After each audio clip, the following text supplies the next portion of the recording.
A premature baby was left behind at St. Mary's Medical Centre when his parents mysteriously disappeared without a trace.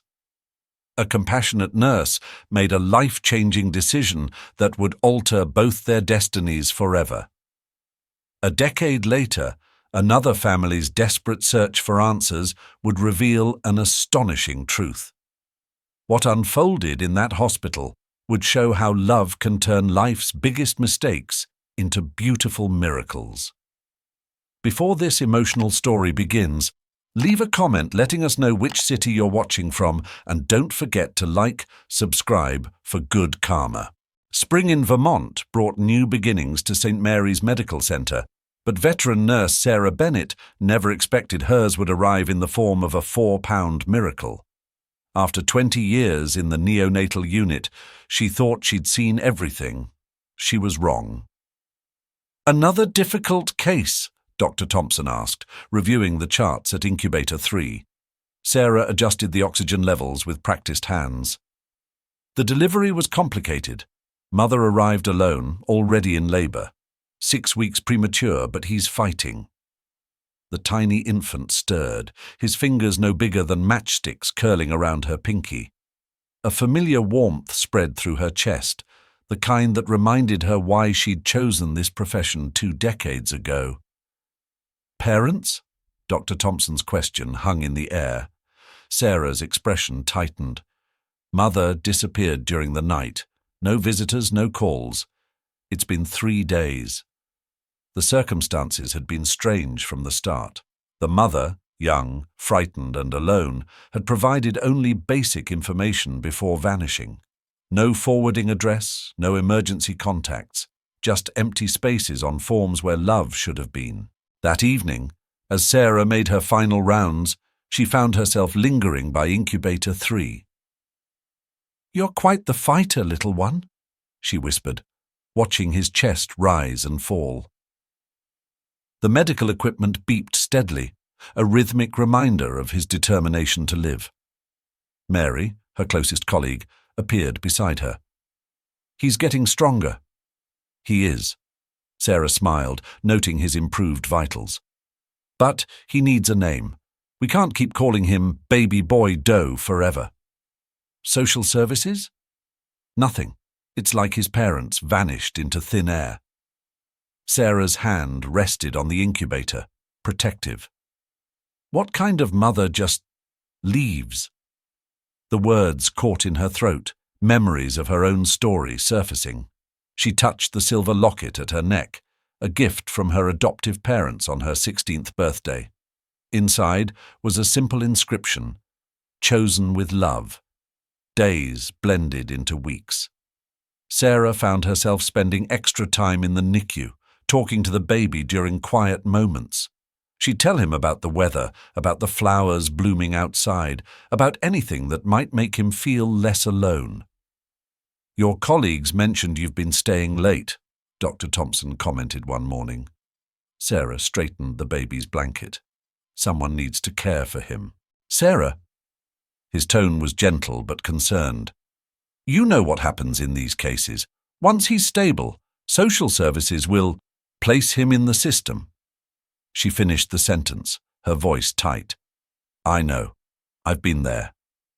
That night, unable to sleep, Sarah sat in her kitchen staring at old photographs. Her adoptive parents beamed from every image.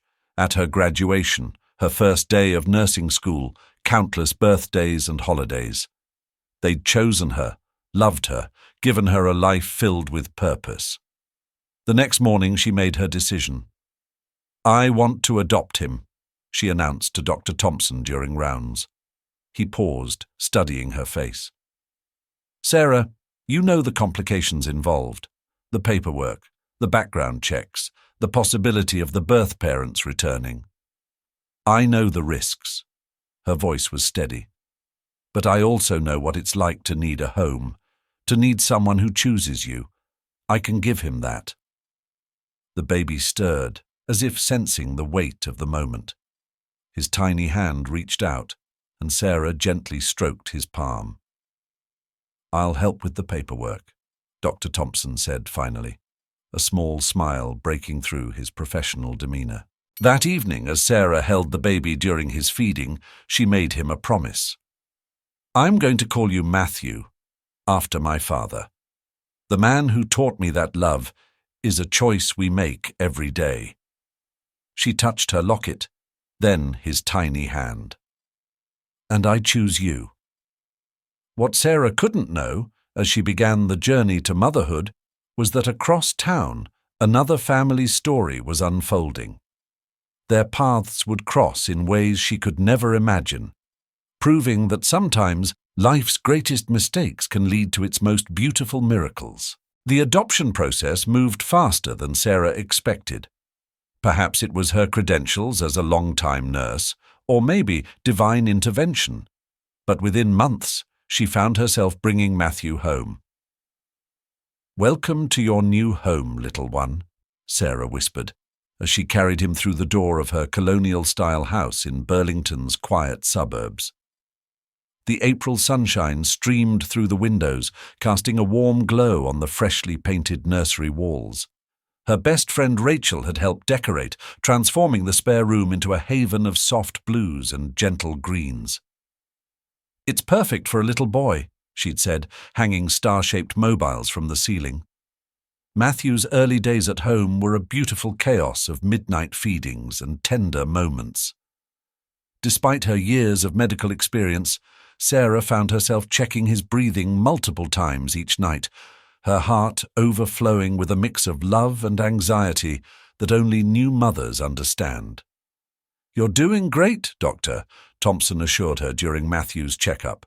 "His weight gain is excellent, and that smile? Pure joy." Sarah beamed with pride. "He's my miracle." As months turned into years, Matthew grew into a curious, gentle-spirited child. His dark curls and hazel eyes drew compliments everywhere they went, though Sarah sometimes caught herself searching strangers' faces, wondering if she'd spot a familiar feature. "Mama, tell me my story again," 4-year-old Matthew would ask at bedtime, snuggled under his rocket ship blanket. Sarah would smile, settling beside him. "Well, once upon a time, there was a very special baby boy who needed someone to love him, and there was a nurse who had so much love to give." By the time Matthew started kindergarten, their routine was well established. Mornings meant chocolate chip pancakes and silly jokes. Evenings were filled with homework, stories, and long talks about their day. But life has a way of asking questions we're not ready to answer. It happened during a routine parent-teacher conference when Matthew was 7. Mrs. Anderson, his second-grade teacher, pulled out a family tree assignment. Matthew's drawing was unique, she said, sliding the paper across her desk. Sarah's heart tightened as she looked at the picture. Matthew had drawn himself floating between two sets of parents, one labelled First Mum and Dad with question marks for faces, and another showing Sarah with her warm smile.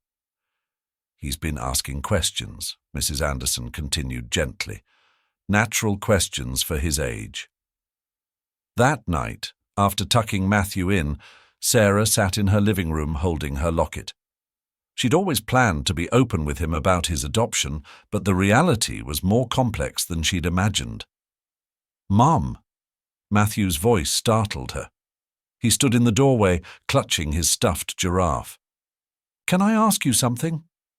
Sarah patted the space beside her. "Always, sweetheart." He climbed up, his small face serious in the lamplight. "Tommy at school said I'm not really yours because I didn't grow in your tummy. Is that true?" Sarah's throat tightened, but she kept her voice steady. "Come here," she said, opening her locket. "See this picture? These are my parents, your grandparents. They didn't grow me in a tummy either. They chose me, just like I chose you." "Really?" Matthew's eyes widened. "Really, and you know what? That makes us extra special, because sometimes the best families are the ones we choose." Matthew seemed to consider this, his fingers tracing the locket's edge. "Did my first parents not want me?" The question hit Sarah like a physical blow. "Oh, sweetheart," she pulled him close. "Sometimes grown-ups make choices we don't understand, but I want you to know something very important. You were always wanted. From the very first moment I saw you, I wanted you." That night, Matthew fell asleep in Sarah's arms, but sleep eluded her. Her mind wandered to the missing pieces of Matthew's story, the blank spaces in his medical history, the mysteries of his heritage. What she didn't know was that across the city, in another home, another mother was starting a search that would unravel everything Sarah thought she knew about that fateful spring day 10 years ago. 10 years had passed since that life-changing day in the NICU. Sarah sat at her kitchen table, nursing a cup of coffee while reviewing Matthew's latest school photos. His bright smile beamed up at her, so familiar, yet sometimes holding whispers of strangers she'd never met. "Mom, have you seen my science project?" Matthew burst into the kitchen, his backpack half-zipped and hair still tousled from sleep. "On the living room table, right where you left it last night." Sarah smiled, watching him race to retrieve it. At 10, he was all boundless energy and endless questions, especially about the human body. He'd inherited her fascination with medicine, though the word inherited always caught in her throat. "Mrs. Collins says my presentation on the heart is the best in class," he announced proudly, carefully placing the model in his backpack. "Did you know that some people are born with their hearts on the wrong side?" Sarah nodded, her nurse's knowledge mixing with maternal pride. "It's called dextrocardia. Very rare." "Like me being premature?" Matthew asked, his voice taking on that careful tone she'd come to recognize, the one that meant bigger questions were coming. Sarah's heart skipped a beat. "Yes, honey, though that's more common." "Jake's mom is having a baby," he continued, studying his cereal. "She showed us ultrasound pictures yesterday. The baby looks just like Jake did in his old pictures." There it was. Sarah set down her coffee cup, sensing the weight of the moment. "Every baby is different, sweetheart. I asked if I could see my ultrasound pictures." His spoon clinked against the bowl. "Do we have any?" Sarah's throat tightened. "No, honey. Remember how we talked about your arrival being a bit different?" "Because my first parents left." His voice was matter-of-fact, but Sarah could hear the undercurrent of pain. Before she could respond, Matthew pulled something from his backpack, a crumpled permission slip. "We're doing genetic traits in science class. Everyone has to bring in family photos to compare features." Sarah's heart ached. They'd navigated similar moments before. Father's Day cards, family tree assignments, heritage projects. Each one felt like walking through an emotional minefield. "I could bring in pictures of Grandma and Grandpa," she offered gently. "But they're not my blood relatives." Matthew's voice cracked slightly. "Mrs. Collins says we need to trace actual genetic traits, like eye color and chin shape." Sarah moved to sit beside him, wrapping an arm around his shoulders. "Hey, look at me." She waited until his hazel eyes met hers. "Family is about more than matching features. It's about love, about choosing each other every single day." "I know," Matthew sighed, "but sometimes I wonder what they look like. My birth parents. Do you think they wonder about me too?" The question hung in the air, heavy with unspoken possibilities. Sarah thought about the countless times she'd scanned crowds, wondering if she'd spot someone with Matthew's curls or his distinctive laugh. "I'm sure they think about you," she said carefully. "How could anyone know you and not carry you in their heart?" Matthew leaned into her embrace, and for a moment he seemed younger than his 10 years. "Mom? Would you help me look for them?"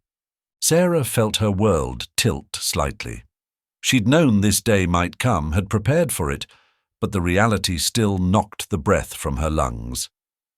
Of course, sweetheart, if that's what you want. She stroked his hair, her mind already racing through the implications. We can start by looking at your adoption records. What Sarah didn't say was that she'd already begun searching months ago, triggered by Matthew's increasing questions and a nagging feeling she couldn't quite name.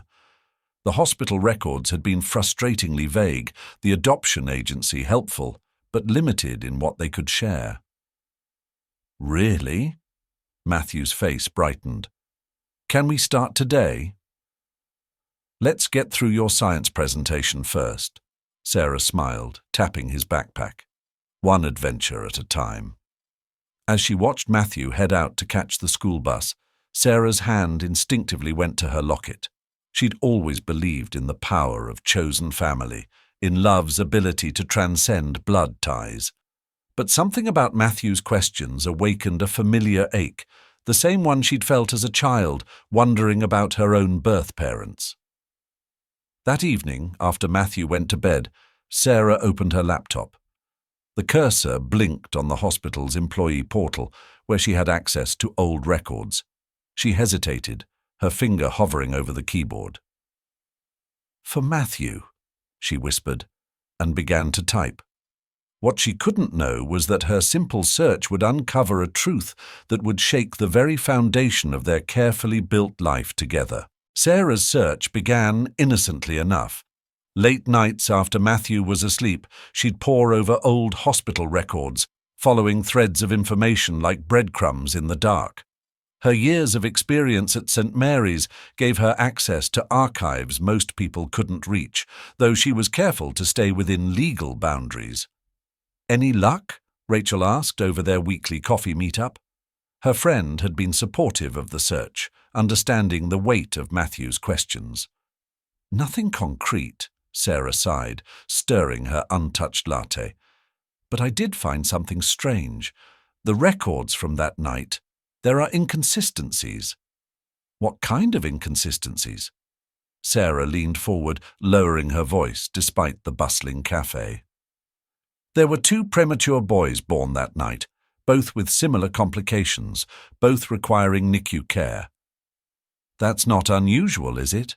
Rachel asked, but something in Sarah's expression made her pause. No, but the timing is odd. And the paperwork. Sarah hesitated. Some of it seems to have been filed incorrectly. Mixed up, maybe. That evening, Sarah received an unexpected call from the hospital's records department. Mrs. Bennett, this is regarding your inquiry into the birth records from April 15, 2014. Sarah's heart jumped. Yes? We've had another party requesting information about births from that same night. Hospital policy requires we notify staff when personal records are being accessed. The words sent a chill down Sarah's spine. Another party? A family named Parker. They're seeking medical history for their son. Sarah's hand tightened on the phone. Parker. The name triggered a distant memory. Another baby in the NICU that night, in the incubator next to Matthew's. Before she could process this information, Matthew bounded into the kitchen, waving a paper. Mom, look what I found in my science book. Sarah quickly ended the call, turning to her son. He held up an old newspaper clipping, yellowed with age. Where did you get that? It fell out of the library's science textbook. Look, it's about twins separated at birth finding each other through DNA tests. His eyes sparkled with excitement. Maybe I have a twin out there somewhere. Sarah forced a laugh, but her mind was racing. I think I would have noticed if there were 2 of you, sweetheart. That night, sleep eluded her. The Parkers' inquiry, the mixed-up paperwork, the 2 babies born that night. It all swirled in her mind like pieces of a puzzle she wasn't sure she wanted to complete. The next morning brought another surprise. As Sarah arrived for her shift at St. Mary's, Dr. Thompson was waiting by the nurses' station, his face grave. Sarah, we need to talk. They found a quiet corner in the hospital cafeteria. Dr. Thompson, now grey at the temples but still sharp as ever, placed a thick file on the table. "The Parkers came to see me yesterday," he began.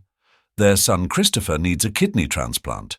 During genetic testing for potential family donors, they discovered something unexpected." Sarah's coffee cup froze halfway to her lips. "What do you mean?" "Their son's DNA doesn't match either parent." Dr. Thompson's voice was gentle but firm. "They've been doing their own research, trying to understand how this is possible. Their search led them here to that night 10 years ago. The world seemed to tilt sideways. Sarah thought of Matthew's hazel eyes, so different from his birth mother's in the sparse records she'd found. The strange inconsistencies in the paperwork, the identical medical complications of two babies born hours apart. "Are you saying—" She couldn't finish the sentence. "We need to run tests to be certain," Dr. Thompson said carefully. "But yes, we believe there may have been a mix-up that night. The babies might have been switched." Sarah's mind flashed to Matthew at home, probably just waking up, getting ready for school. Matthew, who loved chocolate chip pancakes and science projects. Matthew, who had her old nursing textbooks spread across his bedroom floor. Matthew, who was hers in every way that mattered. "The Parkers," she managed to ask. "What do they want?" "They want to meet, and Sarah." Dr. Thompson hesitated. "Christopher's condition is serious.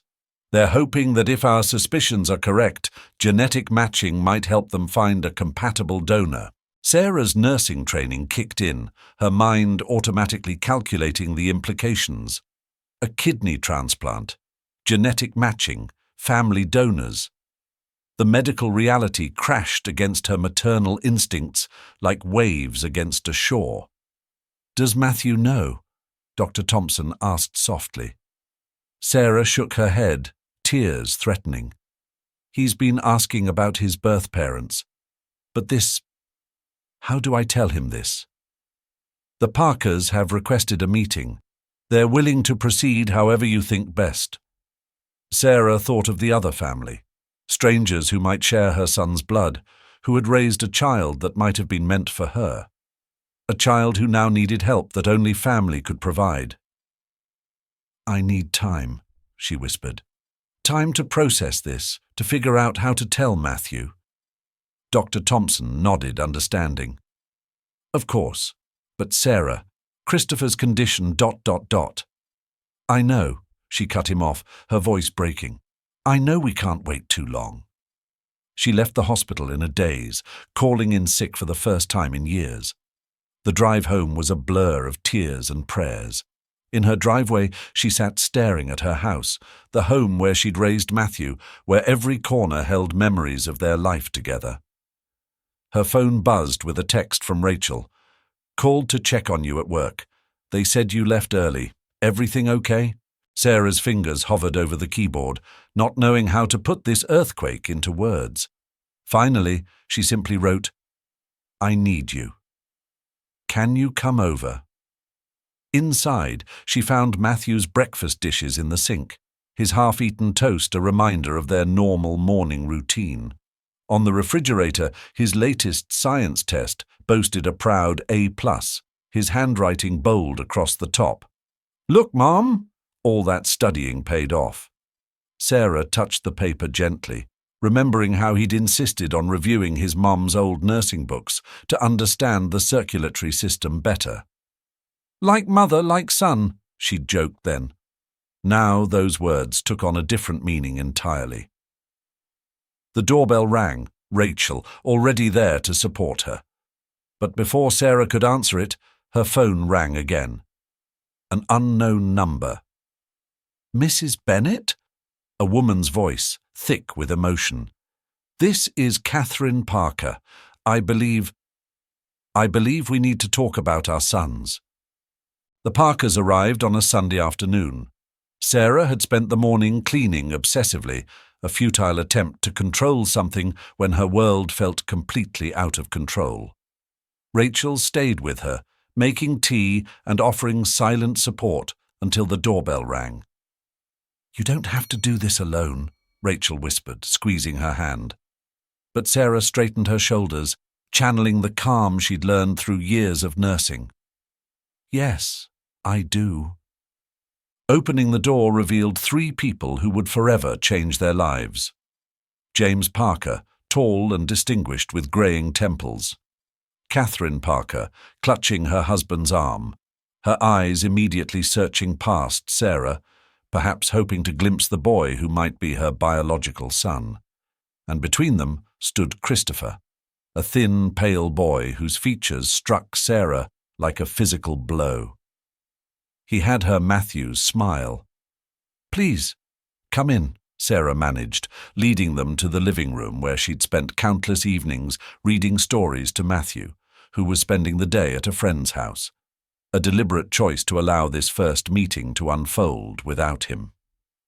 "We can't thank you enough for agreeing to meet," Catherine began, her voice trembling. "We've been searching for so long." "How is Christopher feeling?" Sarah asked, her nurse's instincts surfacing. The boy looked up, managing a brave smile. "I'm okay. The dialysis helps." Sarah's heart clenched. In her mind's eye, she saw Matthew just that morning, bursting with energy as he headed off to his friend's house, completely unaware that his world was about to change. "We wouldn't have pushed so hard to find you," James explained, his arm protective around his wife. "But when Christopher's kidneys started failing, and neither of us was a match for donation, the genetic testing revealed we weren't his biological parents," Catherine finished. "At first, we thought there must be some mistake." Sarah nodded, understanding all too well that moment of disbelief. "You traced it back to St. Mary's." 2 baby boys, born premature on the same night, James confirmed. "When we saw the records, the identical complications, the timing." "We knew," Catherine whispered. Christopher, who had been quiet, suddenly spoke up. "Is he here? Your son?" His eyes held a mix of curiosity and apprehension that reminded Sarah so much of Matthew. "He's at a friend's house," Sarah explained gently. I needed to meet you first, to understand how to tell him." Catherine reached across the coffee table, tentatively taking Sarah's hand. "We don't want to disrupt your lives. We love Christopher with all our hearts, just as I'm sure you love your son. But he needs a donor," Sarah finished, "and family members are the best match." The room fell silent, heavy with the weight of what remained unspoken. These strangers were technically her son's biological parents, and Matthew, her beautiful, curious, compassionate Matthew, might be the key to saving their son's life. "How do we do this?" Sarah asked finally. "How do we tell our boys that everything they know about themselves isn't quite true?" James leaned forward, his face earnest. "We've consulted a family therapist who specializes in adoption and family transitions. She's willing to help guide us all through this." Sarah noticed Christopher's hands fidgeting with his jacket zipper. "What are you thinking, Christopher?" she asked softly, using her gentle nurse's voice. He looked up, his eyes, so like Matthew's, meeting hers. "I always wanted a brother," he said simply. Something in Sarah's chest loosened at those words. Not replacement, not competition, but connection. "Matthew's been curious about his biological family," she found herself saying. "He loves science, medicine. He'll understand the genetics, the medical side of things. It's the emotional part." "We'll take it slow," Catherine assured her. "Let the boys set the pace. We're not here to take anyone away from their family." "We're here to expand it," James added firmly. Sarah thought about her own adoption story, about the locket she wore that represented chosen family. Perhaps this was another kind of choosing to face the truth together, choosing to let love grow beyond conventional boundaries. The sound of a car door slamming outside made them all jump. Through the window, Sarah saw Rachel's car pulling away and Matthew bounding up the front walk, earlier than expected.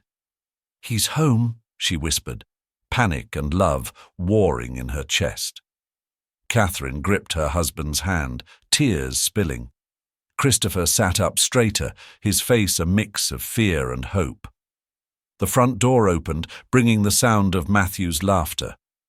"Mom, you won't believe what happened at Jake's." He stopped in the doorway, taking in the scene before him, the strangers in their living room, his mother's tear-stained face, and most of all, the boy his age, who somehow had his exact smile.